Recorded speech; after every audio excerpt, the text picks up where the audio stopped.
부산은 구군 중 11곳이 소멸 위험 지역인 것으로 나타났습니다. 특히 인구가 많은 해운대까지 소멸 위험 지역으로 분류됐는데 이를 극복하기 위한 이색 정책들도 눈길을 끌고 있습니다. 동구청이 호우 피해를 막기 위해 저류조 설치 사업을 추진 중인데 예산 마련에 비상이 걸렸습니다. 4년간 100억 원이 넘는 예산을 확보해야 하는 상황에서 정부와 부산시의 부담 비율을 높여야 한다는 지적이 일고 있습니다. 휴가 중인 구급대원이 비행기 안에서 의식을 잃고 쓰러진 60대를 구한 사실이 뒤늦게 알려져 화제가 되고 있습니다.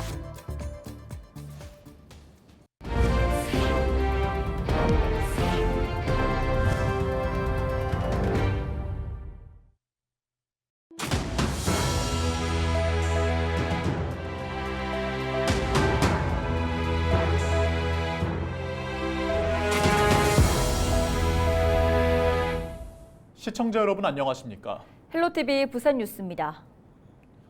지난 2020년 집중호우로 지하차도가 침수되고 동천이 범람하면서 큰 피해가 발생하면서 재발 방지 대책이 필요하다는 목소리가 높았습니다. 네, 그런데 사고 이후 4년이 흘렀지만 대책 마련은 지지부진되고 있고 심지어 저류조 설치 사업은 예산 마련에 비상이 걸렸습니다. 보도에 김한식 기자입니다. 지난 2020년 7월 집중호우로 3명이 숨진 부산 초량 1 지하차도. 참사 이후 인명피해를 막기 위한 대책 중 하나로 나온 것이 지하차도 비상탈출 시설입니다. 하지만 이 사업은 4년이 지난 지금까지도 완료되지 않았습니다. 인근에 있는 초량 2 지하차도는 그때나 지금이나 달라진 것이 없습니다. 4년 전 동천 범람으로 침수 피해를 입었던 자성대 아파트. 당시 이 일대가 물바다로 변했지만 이후 완료된 피해 방지 대책은 아파트 입구 차수막 설치가 전부입니다. 직접적인 영향이 있었던 부산 초량 제1지하차도 침수가 있었던 구임에도 불구하고 지금 예산 지원이 좀 지지부진한 상황입니다. 지하차도 대피 시설을 좀 빨리 사업을 할 수 있게 촉구를 한 부분이고요. 동구청은 사고 이후 자성대 아파트와 초량 1지하차도 일대 두 곳을 자연재해 위험 개선지구로 지정하고 집중호우 시 빗물을 모아두는 저류조 설치 사업을 추진하고 있습니다.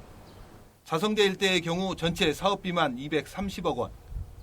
이 가운데 절반은 국비를 지원받고 나머지 115억 원은 부산시와 동구에서 각각 57억여 원을 부담하는 구조입니다. 현재 구는 사업비 44억 원을 확보했지만 오는 2026년까지 13억여 원을 더 확보해야 합니다. 더 큰 문제는 450여억 원이 투입되는 초량 1 지하차도 저류조 설치 사업입니다. 전체 사업비의 75%인 340여억 원은 국시비로 충당하지만 동구가 부담해야 하는 예산은 110억 원이 넘습니다. 올해까지 확보한 예산은 불과 7억 원. 2개의 저류조를 설치하기 위해 앞으로 4년 동안 동구에서 마련해야 하는 예산은 최소 110억여 원인데 재정 여건이 열악한 기초자치단체는 부담이 클 수밖에 없습니다. 동구가 갖는 재정적 열악이 너무 크다 보니까는 실제로 지금의 어떤 지원으로는 좀 부족할 수밖에 없다. 그렇기 때문에 정부나 부산시가 좀 더 지원 대책들을 좀 더 이렇게 확대해서 동구의 재정 자립도는 14% 수준. 추가 편성해야 할 금액이 커지면서 사업 추진에 어려움은 물론 최악의 경우 사업이 일시 중지되거나 지연될 우려까지 나오고 있습니다. 헬로티비 뉴스 김한식입니다.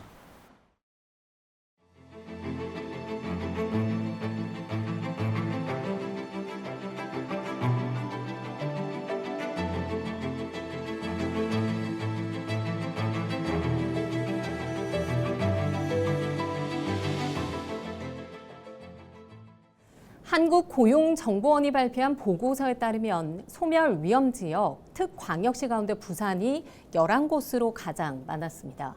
특히 해운대구는 올해 처음으로 소멸 위험 지역에 신규로 진입하면서 지역 내 충격을 줬는데요. 반송 1, 2동 지역 소멸 위험 지수가 0.192, 0.194로 20세에서 39세의 여성 인구, 65세 이상 인구 5분의 1 수준에도 미치지 못해 소멸 고위험 지역에 포함됐습니다. 반여 2, 3동 역시 소멸 위험 지수 0.218과 0.269로 소멸 고위험 지역이었는데요. 이 전국에서 가장 높은 고층 건물이 밀집한 대표적 부촌인 우동과 중동, 그리고 대단지 아파트가 밀집한 좌동 역시 상황은 크게 다르지 않습니다. 이 지역은 소멸 주의 단계에 진입한 것으로 나타났습니다. 이런 상황은 해운대구 감소 추이를 통해서도 확인됩니다. 2012년 인구 42만 8천여 명으로 해운대구는 정점을 찍었습니다. 하지만 10년 뒤인 2021년 40만 명 아래로 내려온 이후 올해는 38만여 명으로 감소세입니다. 해운대구에선 결혼과 출산을 장려하고 이 친화적인 도시 분위기를 만들기 위해 이색적인 정책을 시행하고 있습니다. 해운대 동백섬 누리마루 에이펙 하우스입니다. 지난 5월 의사와 공기업 직원 등 다양한 직업을 가진 청춘 남녀 40명이 한자리에 모였습니다. 해운대에 사는 청춘 남녀 인연을 지자체에서 직접 찾아주기 위해 나선 겁니다. 40명 모집에 무려 147명이 지원해 높은 관심을 보였는데 해운대구는 청년들이 자연스럽게 만나고 교류할 수 있는 장을 제공해 지역에 정착할 수 있도록 해운대 랑데부 행사를 기획했다고 밝혔습니다. 이색 결혼 장려 프로그램인 셈인데 이번엔 오션뷰 임신부 힐링 체험 프로그램도 등장했습니다. 출산을 장려하고 지역 내 출산 친화 환경을 조성하기 위한 해운대구의 이색적인 출산 지원 정책 중 하나입니다. 요즘 MZ 트렌드, 임산부님들의 그 트렌드에 맞춰가지고 사진도 찍으시고 이런 그 밝고 이렇게 좀 아기자기한 이런 곳에서 그 소품 같은 걸 만들어 가면서 이날 하루에 그 임신 스트레스나 육아 스트레스를 그 날리고 가실 수 있도록 저희가 그 이제 좀 독창적으로 준비를 해봤습니다. 해운대 바다 풍경이 한눈에 들어오는 공간을 지자체에서 직접 빌려 임신부들이 문화체험과 함께 휴식을 취할 수 있도록 준비한 겁니다. 임신부들은 태어날 아기의 모습을 기대하며 매듭 공예를 활용한 아기용품과 천연 화장품을 정성껏 만들고 해운대의 탁 트인 바다를 배경으로 서로 사진을 찍어주며 아기를 낳기 전 소중한 추억으로 남깁니다. 아기를 기다리는 임신부의 설렘 표정이 사진에 고스란히 담겼습니다. 해운대구 아가맘센터에 임산부로 등록을 하니까 이런 체험할 수 있는 기회가 있다고 문자가 오더라고요. 그냥 막혀있는 이런 공간보다 바다도 보이고 좀 밝고 그리고 같은 임산부들끼리 모여가지고 뭔가 할 수 있다는 게 좋은 것 같아요. 청년들은 일자리를 찾아 수도권으로 떠나고 결혼과 출산을 꺼리는 분위기 속에 해운대구는 이색 프로그램까지 마련해 지역 정주 인구 늘리기에 안간힘을 쓰고 있습니다. 헬로티비 뉴스 사선영입니다. 22일 오전 기장군 장안천이 우유빛깔을 띠는 뿌연색으로 변하면서 신고가 접수됐습니다. 기장군은 기장군 장안읍의 한 공장에서 폐수가 배출된 사실을 적발했습니다. 군은 해당 공장의 수용성 절사규 보관 장비가 일부 파손되면서 절사규 20톤가량이 유출된 것을 확인했다고 설명하며 행정처분 여부를 검토하고 있다고 밝혔습니다. 중구 상업지역의 가로구역별 건축물 최고 높이가 완화됐습니다.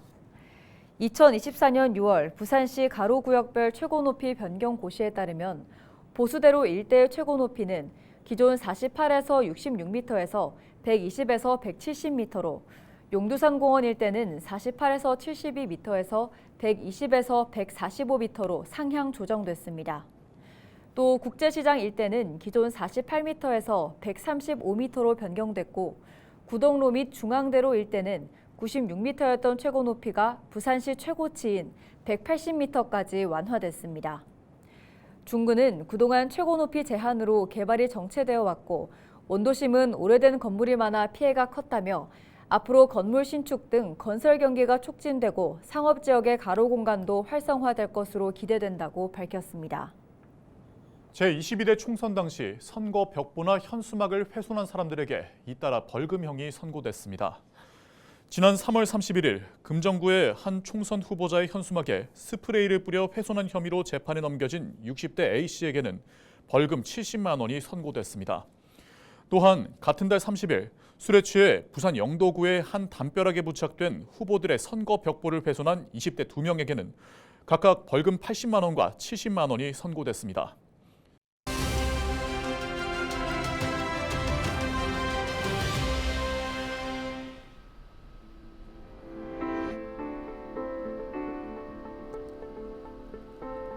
정년 퇴직 후 여유롭게 쉬면서 즐기는 삶을 원하십니까? 아니면 재취업해 돈을 벌면서 풍요롭게 살기를 원하십니까? 둘 다 원하신다고요? 우리나라 70세 이상 취업자가 192만 5천 명으로 200만 명에 육박한 것으로 나타났습니다. 6년 만에 52%나 급증했습니다. 이렇게 70대 취업자가 늘어나는 이유는 뭘까요? 아마 가장 큰 이유는 생활 자금이 부족하기 때문이겠죠. 자식 키우느라 모아놓는 돈은 많지 않고 연금만으로 살기는 빠듯한 분들이 많습니다. 또 하나는 이를 통한 자아실현 욕구도 있을 겁니다. 요즘 70대는 이전 세대와 달리 건강하고 활동적인데요. 생산적인 일을 하면서 사회에 참여하려는 욕구가 강하다고 하죠. 저출생 고령화 현상 때문에 생산 연령 인구가 50년 후에는 지금의 절반 이하로 줄어들 거란 예측이 있는 만큼 고령자의 노동력은 우리 사회의 필수 불가결한 요소가 되고 있습니다. 그래서 법정 정년을 연장해야 한다는 목소리가 나오고 있는데요. 그러나 60까지 일하면 됐지 뭘 더 일하느냐, 국가와 사회가 고령자들의 노후를 일부 거들어야 하지 않느냐는 반론도 존재합니다. 그래서 노인들을 위한 일자리를 충분히 만들어줄 기회를 주면서도 건강에 문제가 있고 노동할 여건이 되지 않는 고령자에 대한 사회적인 안전망을 더욱 촘촘하게 짜는 정부 정책을 준비해야 하지 않을까요? 헬로티비 브리핑이었습니다. 경상남도가 우주항공산업과 금속기계, 자동차 등 11개 기업과 대규모 투자 협약을 맺었습니다. 20일 경남도청 도정회의실에서 박완수 경남도지사와 박동식 사천시장, 조근재 함안군수, 이상근 고성군수, 이상화 산청군수가 도내 투자기업 대표와 함께 경남 주력산업 활성화 선도기업 투자 협약을 체결했습니다. 캔코와 에어로스페이스 등 우주항공 관련과 금속기계, 자동차 등 도내 주력산업 모두 11개 기업입니다. 이들 기업은 앞으로 경남에 생산공장 신축 등 3,823억 원을 투자할 계획입니다. 특히 이번 협약으로 모두 1,336명의 신규 고용 창출도 기대됩니다. 지난 9일 부산 김해공항에서 베트남 호찌민으로 향하는 베트남 항공 비행기 안에서 강서 소방서 신호 119 안전센터 소속 구급대원 김주신 소방교가 의식을 잃은 60대 여성 승객을 구한 사실이 뒤늦게 알려졌습니다. 당시 휴가 중이던 김 소방교는 의료진을 찾고 있다는 기내 방송을 듣고 달려가 심폐소생술을 받고 있는 60대 A씨의 상태를 살폈습니다. 김 소방교는 혈압이 떨어져 쇼크가 온 것으로 판단해 응급처치를 실시했으며 A씨는 이후 의식을 되찾고 혈압과 맥박도 정상으로 되돌아왔습니다. 베트남 항공 기장과 승무원들은 김 소방교에게 감사의 편지를 보내는 한편 지난 20일 김 소방교의 근무지를 찾아 감사 인사를 전했습니다. 지난 밤 사이 부산 지역에서는 열대야가 나타났습니다. 부산지방기상청은 21일 낮 동안 크게 오른 기온이 밤사이 충분히 내려가지 못하고 따뜻한 남서풍이 유입되면서 21일 밤부터 22일 아침 사이 부산의 최저 기온이 25.2도를 기록하며 열대야가 나타났다고 밝혔습니다. 기상청은 당분간 낮 최고 기온이 30도 이상 오르며 밤에도 열대야가 나타날 수 있으며 건강관리에 유의할 것을 당부했습니다. 김해 공공배달앱 먹개비의 누적 매출액이 도입 2년 만에 100억 원을 돌파한 것으로 나타났습니다. 김해시는 18일 기준 먹개비 누적 매출액은 100억 원으로 누적 주문수는 39만 건이라고 설명했습니다. 김해 먹개비의 주문 수수료는 1.5%로 최근 대형 배달앱이 9.8%로 올린 데 반해 국내 최저 수준을 유지하고 있으며 광고와 상위 노출 비용을 받지 않고 있습니다.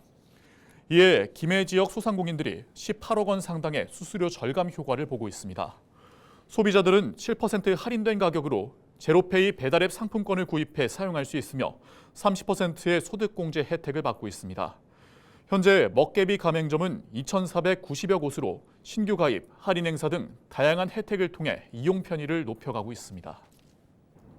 뉴스를 마칩니다.